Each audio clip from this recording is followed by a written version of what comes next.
Hvala lepa. Lep pozdrav tudi z moje strani. Glede na to, da sem v preiskovalni komisiji pravzaprav 96. leta, kar sem v parlamentu in imam v tem področju kar nekaj izkušenj, z člani in s političnimi strankami, ki bi neke točke, recimo, stvari tečejo, da izgleda demokratično, da izgleda korektno, načelno, pošteno. Seveda pri ključnih zadevah, ko je pa potrebno ali sprejeti vmesno poročilo, ali pa koga ključnega zaslišati, pa seveda se to ne zgodi. Danes je Jure Janković prišel na zaslišanje, vendar ni bilo tako LDS-a, Desusa, kaj mislite, SNS-a, ja, kaj mislite, da je to bilo ključno? So slučajno to zgodilo, glede na to, da predsednica ni dobila teh opravičil, celo več, imela je potrditev, da bodo prišli. In seveda človek se vpraša, kaj je to povezano tudi z kakšnimi tak 100 000 evrov, se to ni do znanja, to malo razdelite v enem dnevu. Koliko že 70 000 daš žene, ki bi kjera bila takšna žena, ki bi dobila, to je za koliko že 70 mesečnih plač po enega tisočaka. Jaz verjamem, da bi v Sloveniji bilo veliko rado takšnih žena, ki bi na takšen način lahko dobivala denar. In seveda, namreč vedelo se je, zakaj se je vedelo? Zato, ker vsi člani preiskovalne komisije imamo ta gradiva, ki piše zaupno, pa gradiva taki 29.9. letošnjega leta, davčna tajnost in tako dalje. In tale kupček gradiv smo imeli pripravljenih za drugi del seje, to je za tistega, na katerem se vi ne bi bili prisotni.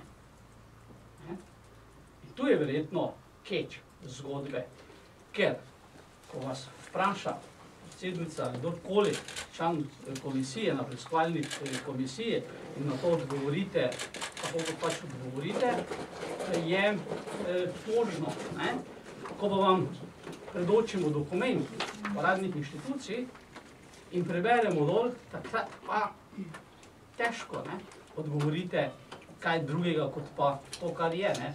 Ali pa seveda še kdaj, pa če rečete, da ni res, ampak to potem je izhodišče zopet za komisijo, da kot je že naredila, ovadba in stvari naj pripeljejo do konca organi, ki so za to dolžni.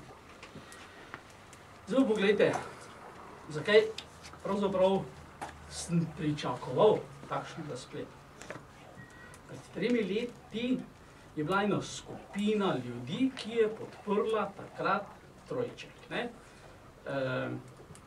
In je zmagal. Zdaj, 2 dni, 3 dni nazaj je med to skupino bilo isto. Magnifico, Predin, da ostalih ne naštevam, so bili iste. In če sedaj to, tako da je bila takrat nova politika, to sedaj nova vrednota, kje so pa samokritičnost, kje je odgovornost? Torej, ista skupina podpre neki sistem, nekoga, ki dobi potem volitve in državo pripelje na rob preživetja, na kanto, na nulo, na grški sistem. In ta ista skupina danes stopi sicer k nekomu drugemu in to isto podpre.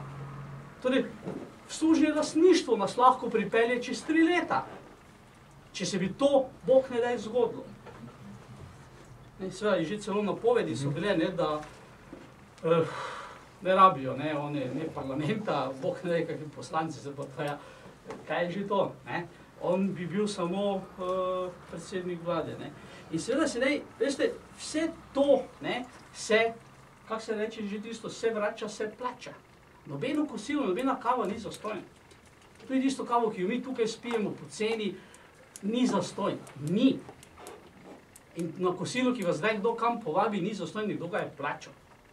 99krat lahko, 100-tič boste plačali vse za nazaj. In vsi, tako to je. Seveda, do vsi. Ne posamezniki. Preko Ljubljanske banke danes, ko jo bomo zopet dokapitalizirali, ko jo dokapitaliziramo, ko smo na psu tam, kjer smo. Zato seveda me čudi, da so se te stvari pripeljale, bom rekel, do sem, ker ima preiskovalna komisija preveč argumentov in dokumentov, ne opozicijskih strank, ampak inštitucij, ki seveda dokazujejo vse to, kar smo že napisali v vmesnem poročilu in ki bo seveda sedaj samo dodamo in z temi njihovimi izjavami, ki bi jih ponovno dobili, če bi seveda ali govorili neresnico ali pa molčali, probajo se tega obraniti. Jaz upam, da se to ne bo zgodilo.